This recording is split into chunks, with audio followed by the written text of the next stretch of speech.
কোথায় আমলিক, কোথায় কাদের কাকা, কোথায় গেল ওই জালিমের গরম গরম কথা। খেলা হবে খেলা হবে খেলা হবে বলে কাকাই গেল পালাইয়া। স্বৈরাচার পালাইছে হে দেশটা ছাড়িয়া, মানুষের মুখের হাসি আসলো ফিরিয়া। জোরে কোন ঠিক কিনা?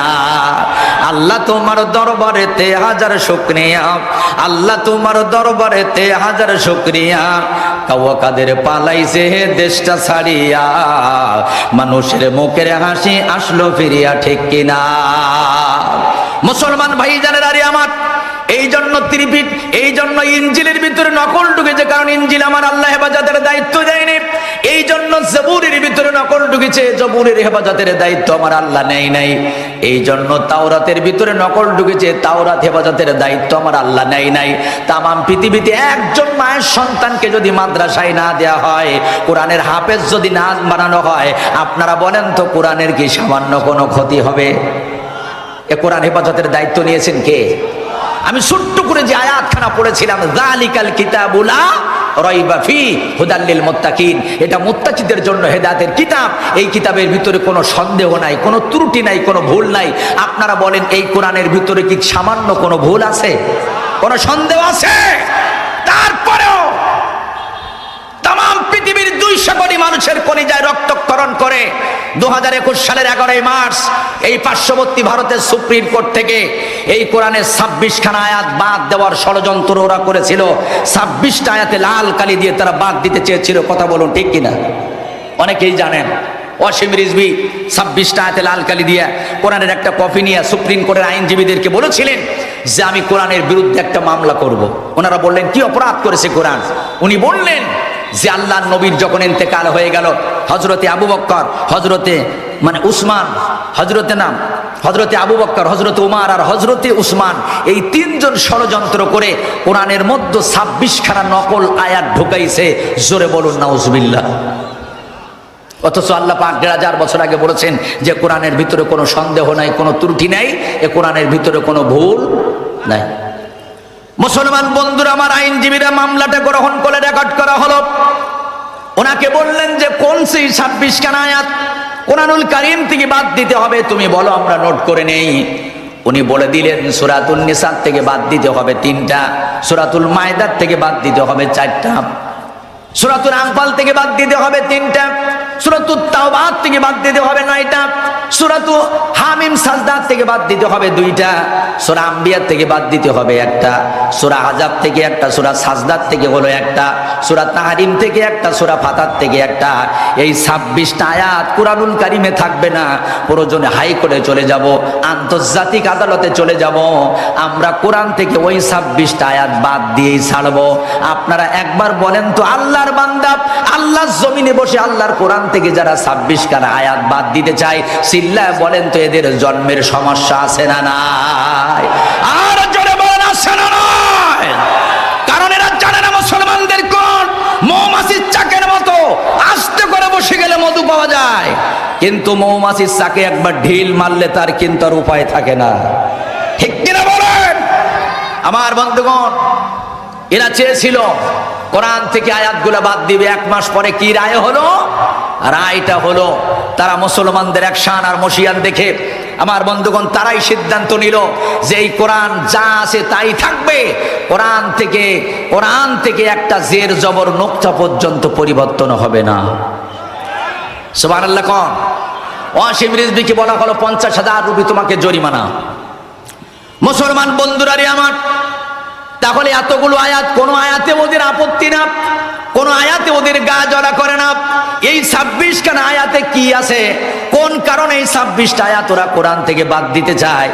ইমানদার মুসলমান হিসাবে আপনারা বলেন তো, আমাদের জানার দরকার আছে না নাই? আর জোরে বলেন আছে না নাই? তাহলে আসুন আমরা এক এক করে সেই আয়াতগুলোর দিকে চলে যাব। 26টা আয়াত ওরা লালকালি দিয়েছিল যে আয়াতগুলো চলবে না। নিশ্চয়ই এই আয়াতের ভিতরে কিছু মজা আছে আমার বন্ধুগণ। এবার আমরা এক এক করে সেই আয়াতগুলোর দিকে যাব। আপনাদের কষ্ট হবে না তো? জোরে বলেন কষ্ট হবে?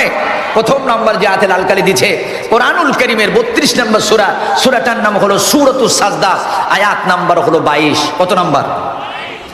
আল্লাহ রাব্বুল আলামিন আয়াতে কারিমার মধ্য থেকে বললেন, وَمَنْ أَظْلَمُ مِمَّنْ ذُكِّرَ بِآيَاتِ رَبِّهِ ثُمَّ أَعْرَضَ عَنْهَا إِنَّا مِنَ الْمُجْرِمِينَ مُنْتَقِمُونَ।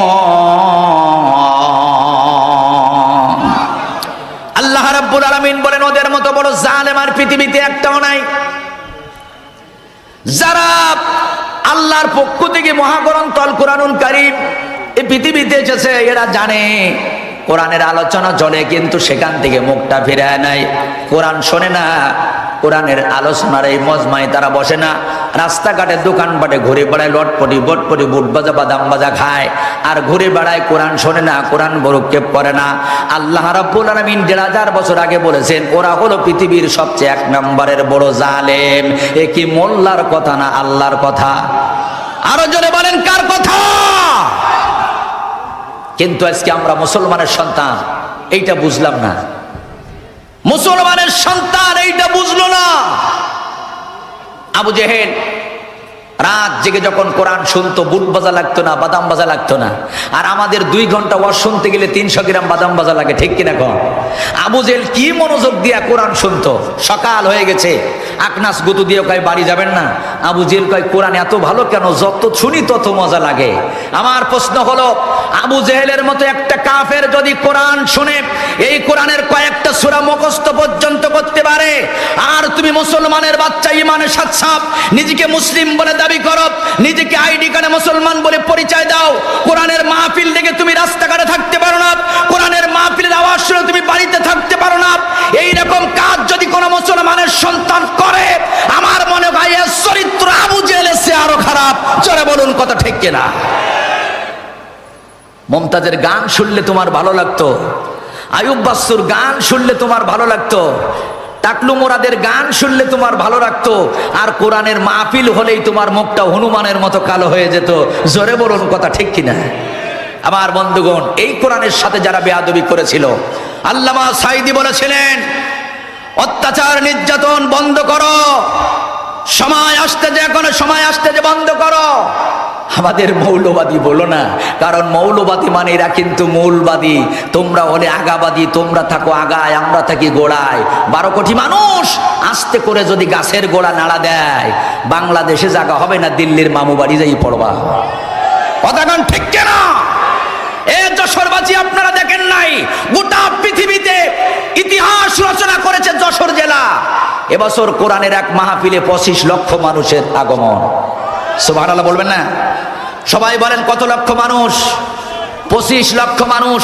ওই দিন আমার যশোরে মনে হচ্ছিল আরশের মালিক, ওইখানে মিজানুর রহমান আজহারীর নাম না থেকে ওইখানে যদি লেখা থাকতো তৃতীয় দিনের প্রধান বক্তা কিংবদন্তি আল্লামা বিশ্ববরেণ্য কোরআনের পাখি আল্লামা সাঈদী, আমার মনে হয় শুধু বাংলাদেশের মানুষ নয়, গোটা পৃথিবীর থেকে সাঈদী ভক্ত মানুষগুলো পঙ্গপালের মতো ওই যশোর জেলায় ছুটে আসতো। জোরে বলুন, কথা ঠিক কিনা?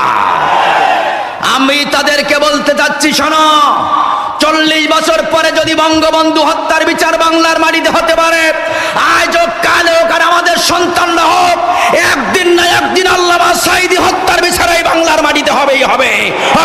জোরে কোন ঠিক কিনা?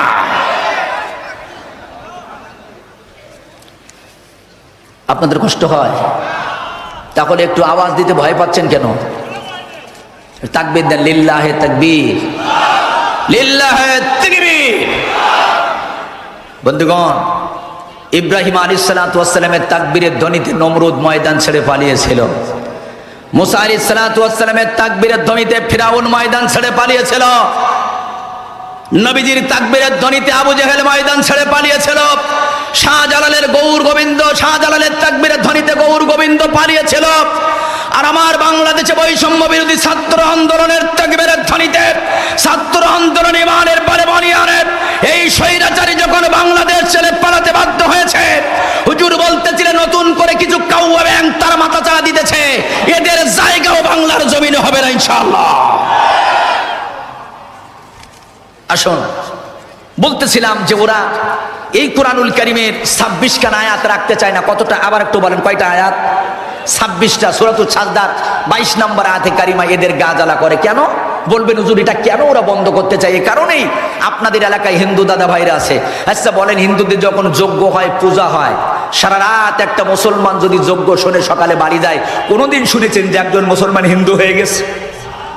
এ প্রমাণ নাই। কিন্তু আমার এই বাংলাদেশে হাজারো প্রমাণ আছে। 1 ঘন্টা কোরআনের মাহফিল শুনে তারা তার হাতে হাত রেখে ইসলাম ধর্ম গ্রহণ করেছে। জোরে বলুন কথা ঠিক কিনা? এই আকর্ষণ হলো কোরআনের আকর্ষণ। জোরে বলেন কিসের আকর্ষণ? হিন্দু দাদাভাই নকুল কুমার বিশ্বাসী বলেছিল কোরআন হলো এই দুনিয়ার জীবন্ত গ্রন্থ। তুমি প্রশ্ন করো উত্তর পাবে এমন প্রাণবন্ত। কোরআন হলো এই দুনিয়ার জীবন্ত গ্রন্থ। জোরে বলুন ঠিক কিনা?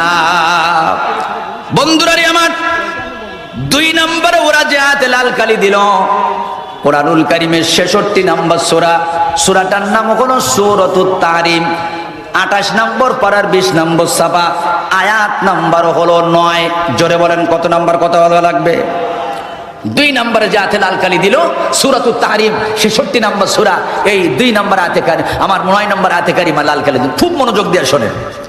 আল্লাহ রাব্বুল আলামিন ডেকে বললেন, ইয়া আইয়ুহান নাবিয়্যু জাহিদিল কুফফারা ওয়াল মুনাফিকিনা ওয়াগলুজ আলাইহিম ওয়া মাআওয়াহুম জাহান্নাম ওয়া বিইসাল মাসীর। আল্লাহ রাব্বুল আলামিন বলেন, ইয়া আইয়ুহান নাবিয়্যু, হে নবী, জাহিদিল কুফফারা ওয়াল মুনাফিকিনা ওয়াগলুজ আলাইহিম। এসে বসে থাকবে, তাই কি হয়? সবসময় উনি রাজি হয়েছে। উনি বলছে সমস্যা নেই, আমি গেলে লোকজন সব মাঠে চলে আসবেন, সমস্যা নেই, মানে বলবেন। আমার ভাইরা, আপনাদের কষ্ট হয়? শুভেচ্ছা জানান। আমার দিকে তাকান। আল্লাহ রাব্বুল আলামিন ডেকে বলতেছেন, ইয়া আইয়ুহান নাবিয়্যু, হে নবী, জাহিদিল কুফফারা ওয়াল মুনাফিকিনা ওয়াগলুজ আলাইহিম ওয়া মাওয়াহুম জাহান্নাম ওয়া বিইসাল মাসির। আল্লাহ পাকের হাবিবকে ডেকে বলতেছেন, নবীজি আপনি আল্লাহর রাস্তায় যখন যুদ্ধ করবেন, লড়াই করবেন, 2 শ্রেণীর মানুষের সাথে। জোরে বলেন কয় শ্রেণীর মানুষ? 1 নম্বর হলো কাফের, আর 2 নম্বর হলো মুনাফিক। 2 নম্বর কি? আল্লাহ পাক বলেন এদের উপরে কোনো দয়া করা যাবে না, কারণ এরা হলো জাহান্নামী। আমি মুসলিম নগরবাসী আপনাদের কাছে জানতে চাই, আমাদেরকে আল্লাহ রাব্বুল আলামিন 2 শ্রেণীর মানুষের সাথে লড়াই করতে বলেছেন, যুদ্ধ করতে বলেছেন। 1 নম্বর হলো কাফের, আর 1 নম্বর হলো মুনাফিক। এখন কাফের দেখতে গেলে আমেরিকায় যাওয়া লাগবে, কাফের দেখতে গেলে সুইডেনে যাওয়া লাগবে, কাফের দেখতে গেলে ডেনমার্কে যাওয়া লাগবে, কাফের দেখতে গেলে অস্ট্রেলিয়ায় যাওয়া লাগবে। আপনারা বলেন তো মুনাফিক দেখতে গেলে কোন দেশে যেতে হবে? কোন দেশে? তবে আপনাদের এলাকায় মনে হয় নেই, আছে? বন্ধুরারে আমার, মুনাফিকের চরিত্র সম্পর্কে আল্লাহ রাব্বুল আলামিন 14 খানা পরিচয় কোরআনুল কারীমের মধ্যে তুলে ধরেছেন।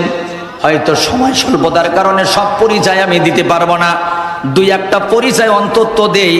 কেউ কারোর দিক তাকাতাকি করবেন না, যদি মিলে যায়। মিলতে পারে কিনা? যেমন মুনাফিকের একটা চরিত্র হলো মুযাবযাবিনা বাইনা যালিকা লা ইলাহা উলাই ওয়া লা ইলাহা ওয়ালা। জোরে কোন আল্লাহু আকবার। মুনাফিকের একটি চরিত্র হলো ওরা দুদুল্যমান অবস্থায় ঝুলান্ত, ওরা এদিকেও না ওদিকেও না। আমার বন্ধুরা, ওরা যখন এলাকায় গান হয়, যাত্রা